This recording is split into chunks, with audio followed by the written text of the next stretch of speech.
Hello, good morning, or good afternoon. I think we're still in the afternoon. I'm just going to invite a couple of my colleagues in here.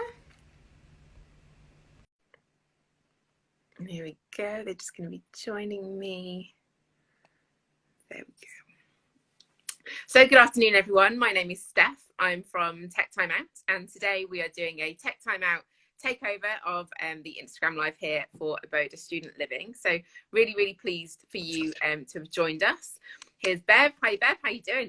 Hi, I'm good, thank you. Hopefully everyone is doing well. Excellent, thank you, lovely. Thanks for joining me this morning. Thank you for having me. And we've just got Cerith on his way as well. He's going to be coming in. So today we're going to be talking about all things tech timeout, which in a world of digital and tech, you might be thinking, tech timeout, really? But bear with me, we're going to be going through a little bit of information about tech timeout, what we do for our student community, and we're also going to be launching our really exciting new challenge, which is our Tech Timeout 10 challenge. So I think Cerith is saying he's unable to join. Oh, joining with Tech Time Out. There we go. Sorry, Cerith, my fault. It's on the Tech Time Out account, not the Cerith account. So that's over to you. There we go. Perfect. Hey, Cerith, how you doing? Good afternoon. Are you well? I'm very well, thank you, Steph. How are you? I'm very well, thank you. Brilliant. Sorry about that. I was inviting the wrong account. Tech Time Out. So just going to explain a little bit about Tech Time Out and what we do. So Tech Time Out is founded by myself, and we are trying to create a healthier relationship with technology for ourselves, for our families, for our students, for our people, everyone that engages with us, with our community that we're building. The reason that Tech Time Out is so important is because, like I said, in this world where everything is so tech focused and we get bombarded with notifications all of the time. So I just wanted to start off by asking a few questions, just to kind of get you thinking in terms of when you woke up this morning, what was the first thing that you reached out for? Was it a glass of water? Was it or was it maybe that beeping device that probably sleeps next to you all of the time? Feel free to kind of pop some comments in, like we'll be quite interactive today. So we're going to be going through a bit about Tech Time Out. We're going to be talking about our Tech Time Out 10 challenge that we're really excited that students at Abodus are going to be able to take part in. So I'll explain a bit more about how you can do that.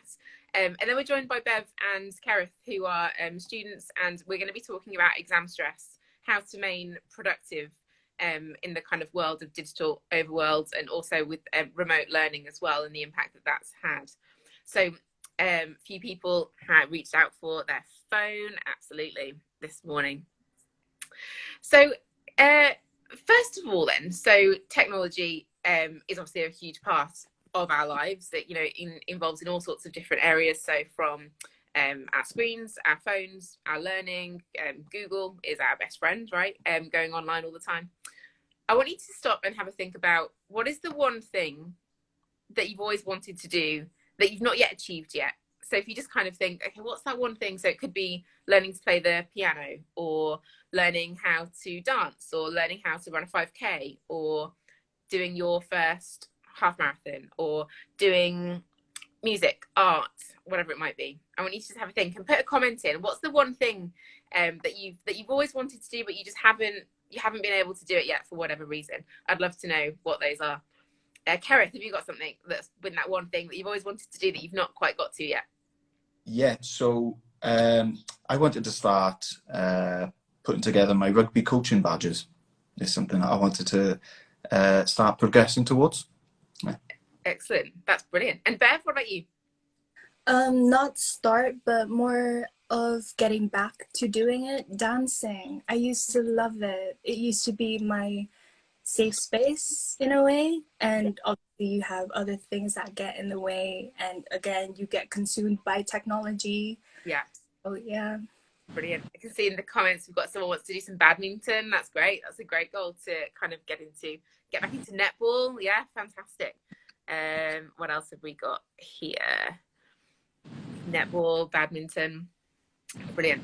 And then I want you to like hold that goal or hold that thing that you've always wanted to do, and then think about three things that you do during the week that give you lots of energy, like something that really kind of helps, that makes you feel like alive, full of energy, that you've got lots of that you really enjoy doing. So it could be socializing, or spending time with friends, or going for a walk, doing some sort of exercise, badminton, netball, football, rugby. What are those three things that you do, and then afterwards you feel great? And just, I want you to think about those, and again, like put some things in the comments in terms of the things that you do that make you feel great. So for me, my absolute, I love the feeling after I've been for a run. It gives me this great kind of headspace after kind of a busy day or in front of screens or whatever I've been doing that day. Gives me a really good head clearer. I like socializing with my friends, and going and catching up with them, and I also really enjoy playing board games. So having like board game nights are really, really fun. So those are kind of three things that I do that give me lots of energy. And I'm going to go to Cerith. Cerith, what do you like doing that gives you lots of energy? Yeah, so I definitely echo your exercising comments. I love team sports, so whether it be football or rugby, I always feel super energized and lifted during those times.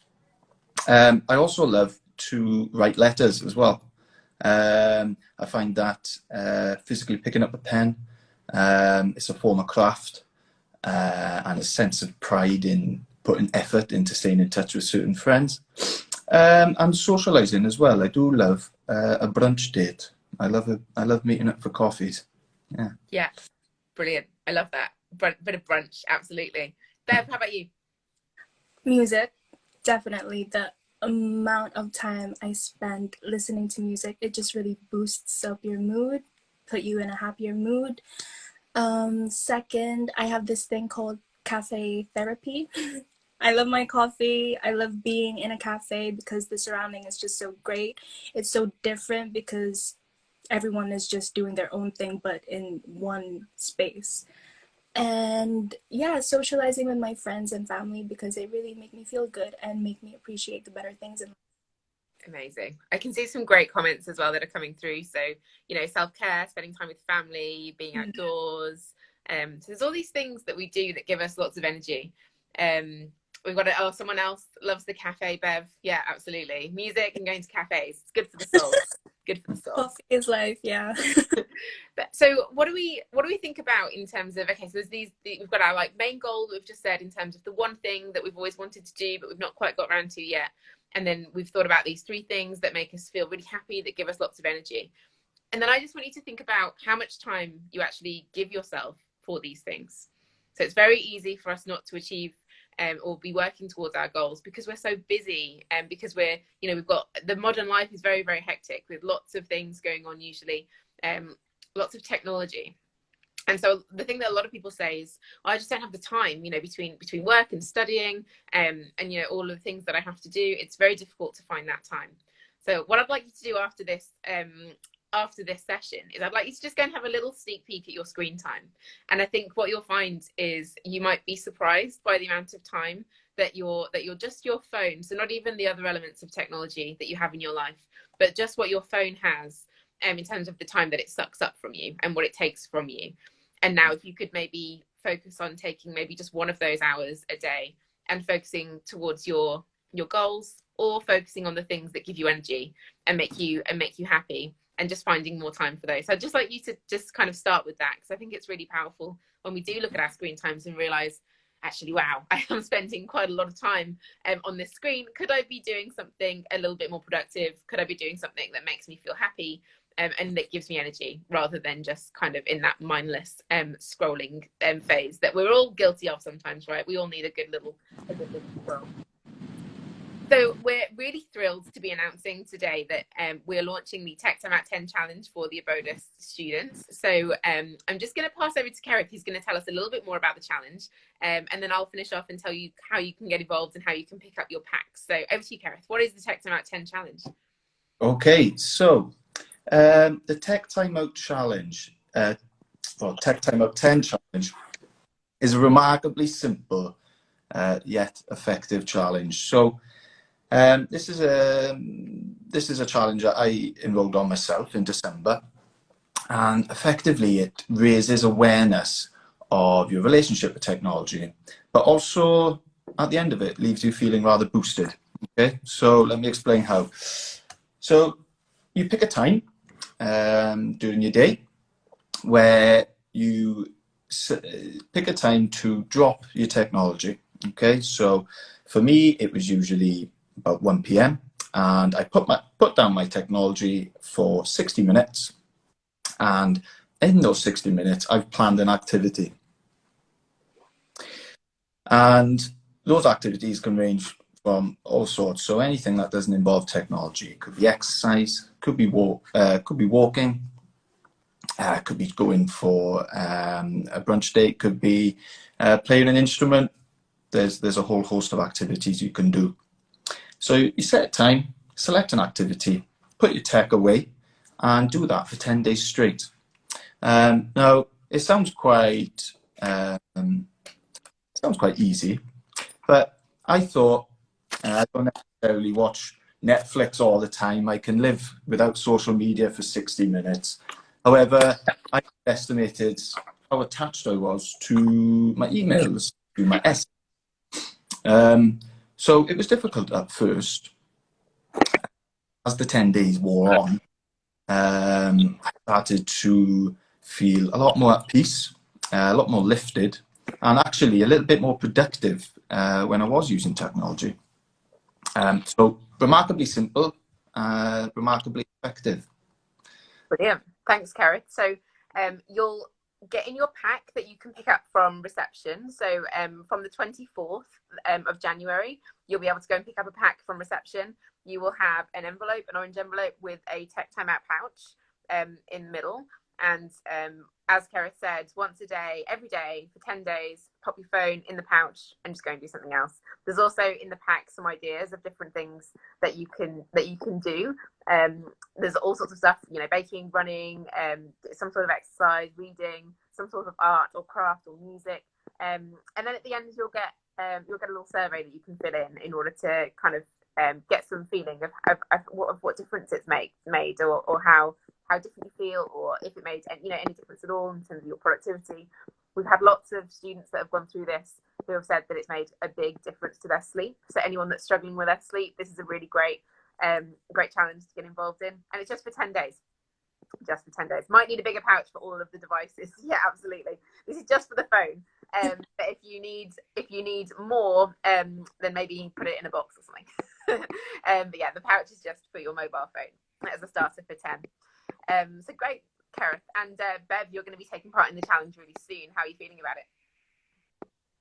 Excited and nervous, but since it is 10 days, I'll go easy on myself for the first 3, but I'm more scared of thinking of activities to do. Yeah. So got you covered. We've got there's all sorts of content that you'll get in the pack that will give you 10 different things that you can do, so you can pick them off on the back as well. So don't worry, you won't be stuck for ideas for at all. So let's just introduce you guys. So Cerith is studying as a student, and Cerith, do you want to just tell us a little bit about yourself? Yeah, hello. So I'm a student at University of Chester, a marketing student. Okay, and I started an internship with Tech Time Out a couple of months ago. So I have lots of essays, like many students, juggling all sorts, social life and academic life. And I found since joining Tech Time Out and living the Tech Time Out 10 challenge, things have just been a lot more balanced. So outside of my studies, I love to play sports. During the challenge, I started to work on my cooking skills. So during this time of year, a homemade soup was very much welcome. So, brilliant. Yeah, I guess that's me. Yeah. Excellent. Thanks, Cerith. And Bev, do you want to just tell us a bit about you? Of course. So my name is Beverly, and that's actually a bonus because most of the people following me don't know my full name because I just use B because that's also a nickname, B or Bev for short. I'm from the Philippines. Don't ask why I have an American accent. I don't know why. Never picked up on the British, and if I do try, I sound more Australian. And I'm currently in university, but not your usual university, more with open university, which is distant learning. But I find that's better for me because it's adjusted towards a full-time job, so I get to balance it out very well. And during my free time, I try building up my social media platform, which again, technology consumes me. So having a placement with timeout, working and also benefiting from what they have to offer, hopefully will enable me to have a healthier relationship with technology. Brilliant. Thanks, Bev. So what we're going to be talking about is how to balance kind of time with studying and technology, and kind of we're going to be discussing some of those topics. So we put a little question box on our stories a couple of days ago, and so we're going to be going through some of those questions. But if you have questions yourself, then please do free to kind of add them to the comments box, and we'll kind of work through them as we go. We're also going to be talking about exam nerves, right? So like when you've got an exam coming up, like how to deal with that. And we're also going to be talking about how to study productively, right? So lots of times you can spend in front of a screen, but I remember when I was at university, those days where you'd be in front of the screen for hours and hours and hours, and you've written like 100 words, right? And you're like, oh, that's just. And then other times where you can sit there for half an hour and you can like it just comes to you and it's really easy. So we're going to be talking about how do we get that flow? Where does it come from? Why can we sometimes write things and sometimes we can't? So we're going to be discussing some of those topics. So let's get going. So the first question that came in was during the pandemic, we have all had to change the way in which that we study and in the way that we work. So there's been a lot of remote studying happening. I'm sure everyone's kind of experienced that, you know, online lectures and things. So when it comes to studying, how do you study when you're confined to kind of one room, especially, you know, if you don't have lots of space in your accommodation? How do you what's the best way to study when you're in that space? Cerith, do you want to kick us off with this one? Yeah, so I started in September 2020 when lectures at Chester were remote, so I was very much confined to one room. I was also new to the area, so I wasn't quite sure what are the resources I could tap into. So for me, it's all about structure and routine. So what I found helped me was waking up at a set time each morning, making my bed, getting dressed as if I was going to leave the house. And it just kind of sets the tone for the day, really. So having that confined area, I found just having a set workspace and keeping it separate from where I would relax. So keeping it neat and tidy, and keeping the windows open, getting some fresh air, getting out of confined space if it's an option, and regular breaks. You know, I think there's a few things we touch on in questions to come. But yeah, so it's all about structure and routine for me. Brilliant. I love that. I like that, you know, that getting ready for the day, you know, get changed. You know, it's so easy to kind of roll out of bed, still in your pajamas, open the laptop and start tip-tapping away. But actually just having that get up, start the day fresh. I like that. Bev, what about you? Well, since I am with Open University, where again it is distant learning, I am mainly confined to one room. So I thought if I was going to be spending the majority of my time in this room, I might as well make it comfortable and give myself a proper working space. Because as tempting as it sounds to just take your books and your laptop to your bed, the unbearable temptation to just go on Netflix or sleep the whole day, it doesn't go away that easy. So most of the time it ends up with me rearranging my room. But at least at the end of it, I'm more determined to use that space. And the thing about me is, once I put my mind to doing something, it doesn't leave until I do it.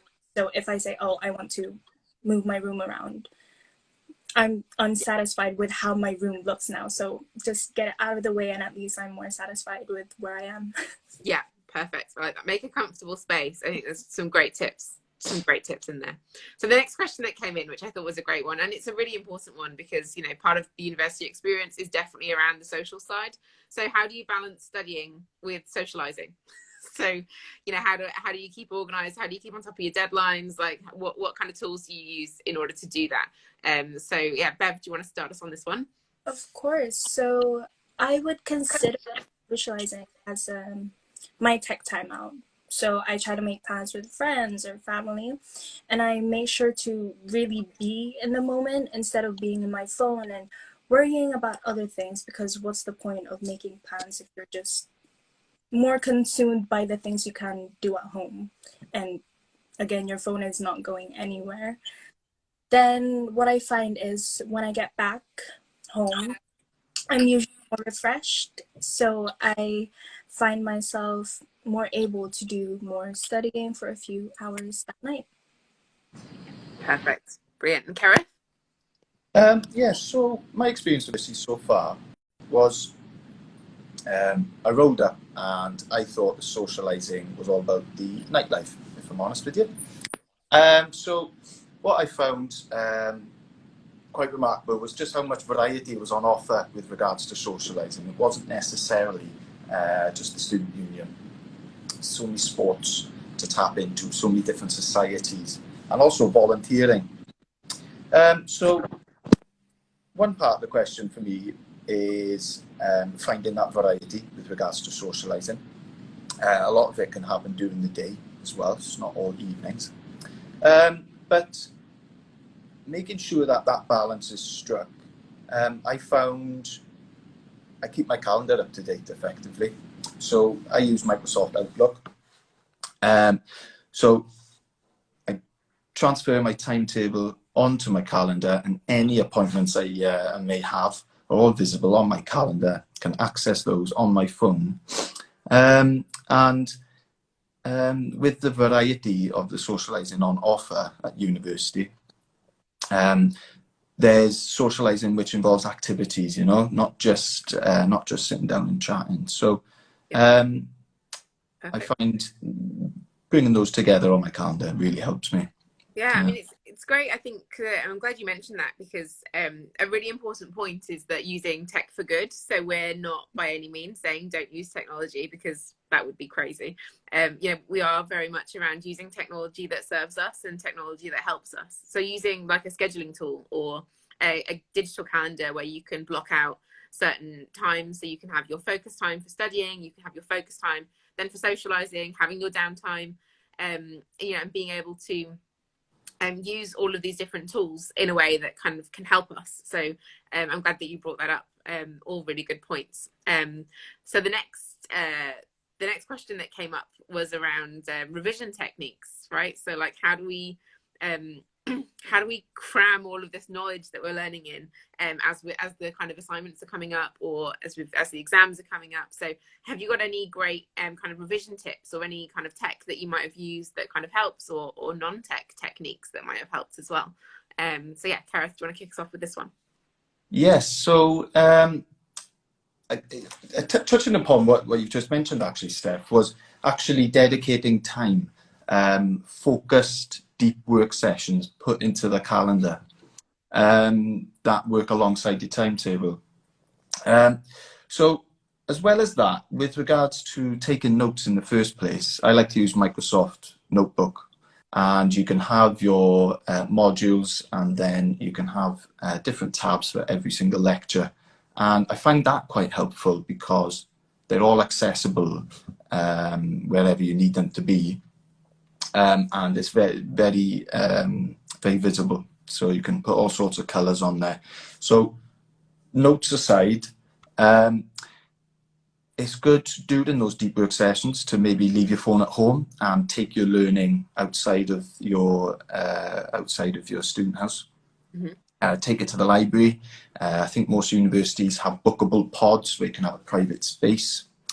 And one which I've benefited personally from in recent months is getting a study buddy. So somebody that you see regularly on your course, maybe send a message, link up and see if you can study together. Nice. Yeah, I like that. Great. Some great tips in there. Bev, how about you? My best revision technique. As much as it boosts my ego, I try not to go over the things I already know, because that's what makes revising and studying feel so much easier when you know what you're on about, right? But the best revision technique for me is to really focus on the areas I'm unsure of and give myself plenty of time to make sure I understand it, and I have to make notes, otherwise it just won't stick to my brain. Yeah, yeah, some great techniques there. And I just wanted to pick up the point as well, Cerith, what you said around, focused deep time, like this focused time where you dedicate to it. So if you don't really have a plan, I think that can make everything feel quite overwhelming. So sometimes you think, oh, I've got this, I've got that module, I've got this exam, I've got this assignment. And sometimes when you just think of it like that, it becomes more stressful, because all you can see is just that you've got all of this stuff that needs to happen. Whereas when you start to break it down a little bit more, like, right, I've got this assignment, I can dedicate 3 hours to that on Monday, I need to prep for that. So that little bit of time that you spend organizing your schedule and giving yourself the time, the dedicated focus time, makes it all a little bit more digestible and a little bit more accessible, so that you can then go and do that. On your focus time, how do you generally do you plan those ahead of time, Cerith? Yes, yeah. So actually, so at the end of each week on a Sunday evening, I take a look at what I can achieve for each part of my life during that week. So I effectively break down my life into projects. So a module would be a particular project, exercise would be a project, part-time work would be a project. So before each week has started, I have an idea of what I'd like to achieve of each. But putting the time into the calendar, and during those focused deep work times, the phone's put away. It's only half an hour at a time. It's amazing what you can achieve if that is planned. Take a break and then just do another half an hour. Yeah. Brilliant. It kind of leads on to the next question, which is around like planning studying time. And I wanted to make a bit of a point around, I mentioned this morning as well on our team call, around working when you're feeling most productive. So for me, I am definitely a night owl. So I always have been. At university, I spent all of my times, in the library at like, stupid o'clock in the morning. But that was what worked for me. But it doesn't work for everyone. So working when you feel most productive, and finding that about yourself, like, right, when do I sit at a laptop and I write 100 words in 4 hours, and when do I sit at a laptop and I write 5,000 words in a couple of hours? What is the difference between that for you? And I think that that's really important. And in terms of having this focus time where you're saying, I've been studying for 7 hours but I haven't achieved much, just don't try and force yourself if you're not kind of in that moment to study. Like, really trying to feel I always say, like, you got to feel the flow. So if you're in the flow, then it's great. But if you're really struggling, then maybe you do need to actually take a break, reset, and then come back to it a little bit later, because that can then give you a really good refresh. And it's so easy when we're taking breaks to get lost in TikTok or Instagram, or everywhere, anywhere else that you might get lost. It's very, very easy to get sucked into the digital vortex, and then within a few minutes you've lost an hour. It's just gone, and you haven't really achieved much apart from looking at some reels or whatever it is that you've been doing. So being, I think, mindful around what you do during your breaks as well can be really helpful. So a technique that I just want to share with you is something called the Pomodoro technique. It's something that we have a tool for on our website that you can go to use. So it's a productivity tool that a lot of people use in order to stay focused. So the idea is that you pick one task. So you have a look at what you've got to do. It could be a particular module or a particular part of your assignment that you want to work on. And then you set a timer either for 25 or 45 minutes. And as soon as that timer starts, you close everything else that's on. So don't have like 500 tabs open on your laptop. Don't have your phone on loud. You know, put it on silence, that any notifications that come through, you won't even know that they're there. And then just sit there and focus on that task for that 25 or 45 minutes. And then at the end of that time, you'll hear quite a therapeutic gong. Although it does catch me out sometimes and scares me if I'm really in the flow of something. But you'll hear a gong that indicates that it's the end of that focus time. Then what you can do is pick a 5 or 10 minute break. So you pick 5 minutes, you can get up, make a cup of tea, have a comfort break, go outside for a bit of fresh air, whatever it might be that works, and then come back down, go again, and set and see how many cycles you can go through. It's called the Pomodoro timer. It is on our website in our resources section. So give that a go and see how you get on.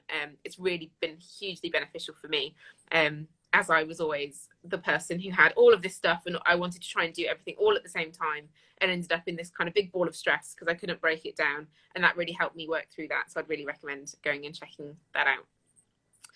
If anyone's got any questions, then do feel free. If you've joined us recently, then do feel free to just pop a little question in the comments box. I think I saw one earlier. Have you ever used meditation to help with university stress, or any tech for good apps? So any technology that we use for studying that we found useful. Bev or Cerith, would you want to meditation to help with university stress? Let's go with that first. Any meditation? Meditation. I haven't picked up on any meditating, Okay. mainly because I don't think it will work with me. Mm-hmm. But breathing exercises really help. I picked up on that from my college tutor, and it was a tutorial. And there was this thing where you have to breathe in for a certain amount of seconds, hold it, and breathe out for a certain amount of seconds. Yeah. And usually after that, and repeating it for a certain amount of time, you find yourself to be more relaxed, not so anxious, and more focused in what you need to do. Yeah, that's great. And what about technology, Cerith? So what tech do you use that you find is really helpful? Actually YouTube. So I like to do 10 to 20 minutes of yoga as often as I can in the morning before starting the day.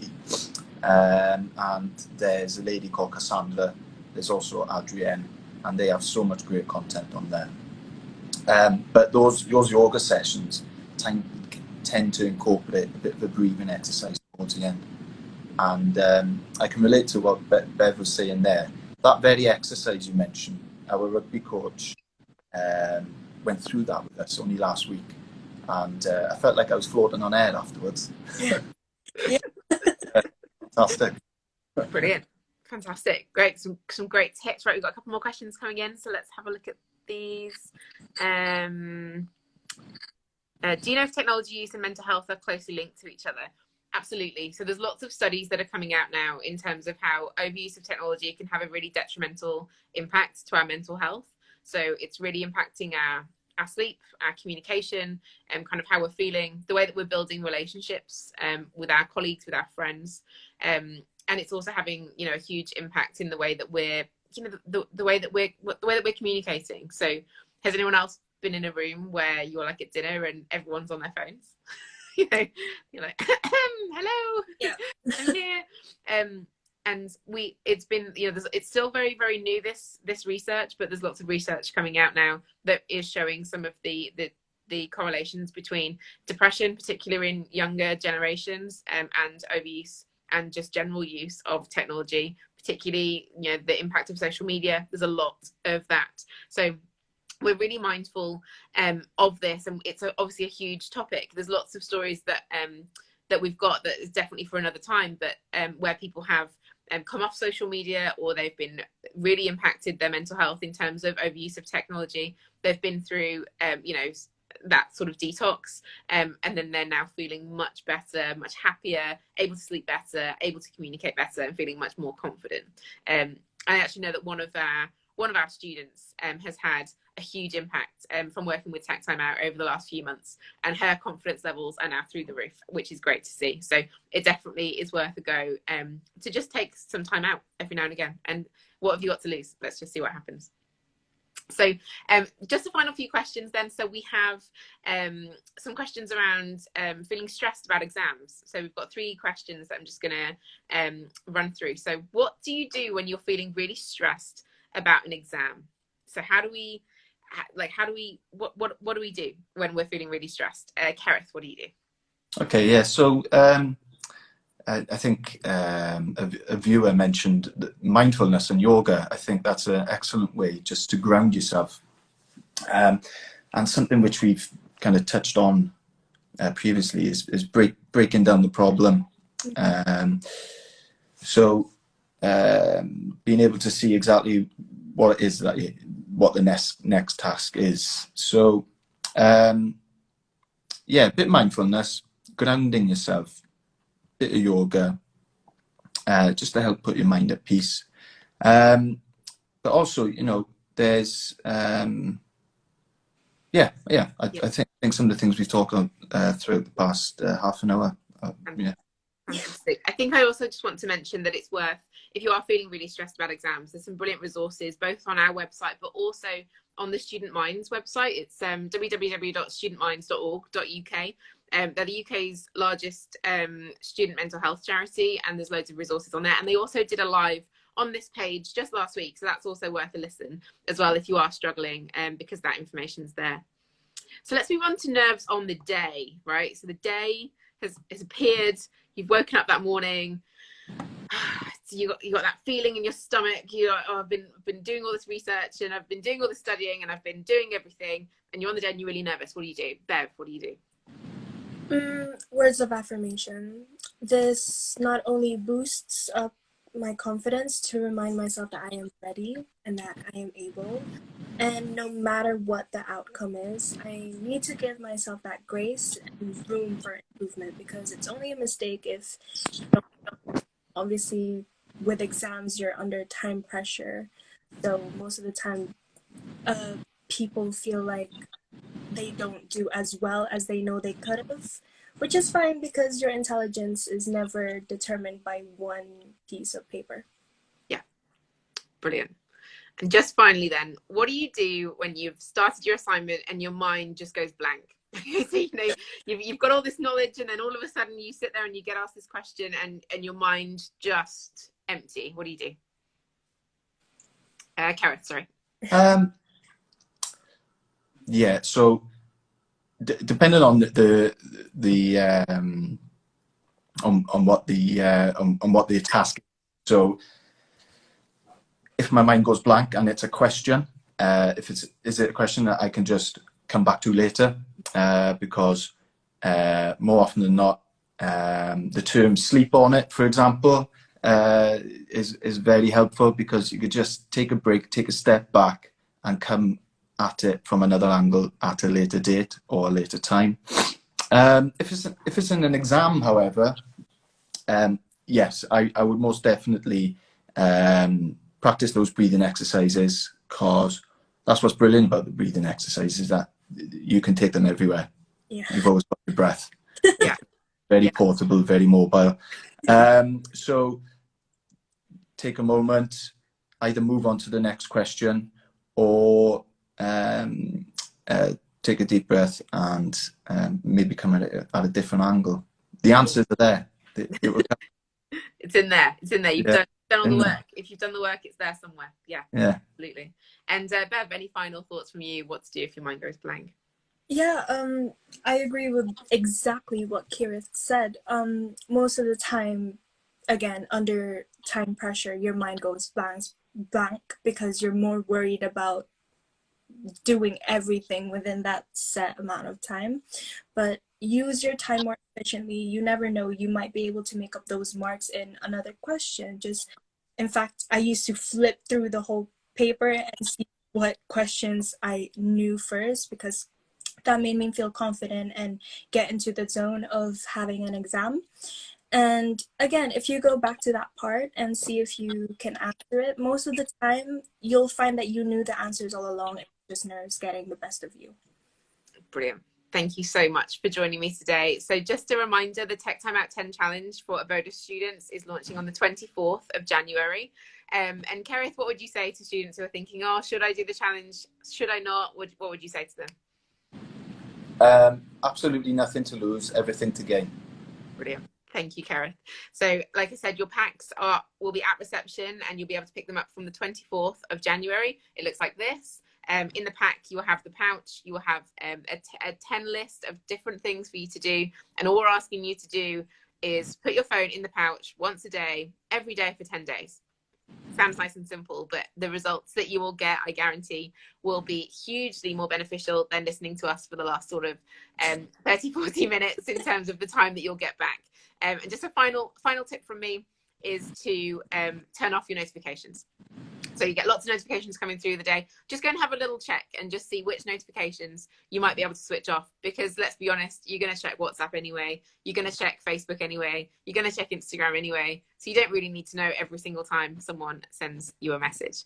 So thank you so much, Cerith and Beverly, for joining me today. I've been Steph from Tech Time Out. We've got tons of resources on our website that with more, there's been some blogs recently about exam stress. So I do recommend that you go and check that out. And we also have lots of more resources being published every week. So go and check that out. But enjoy the rest of your days. I hope you'll get some tech time out. And until next time, lovely to see you all.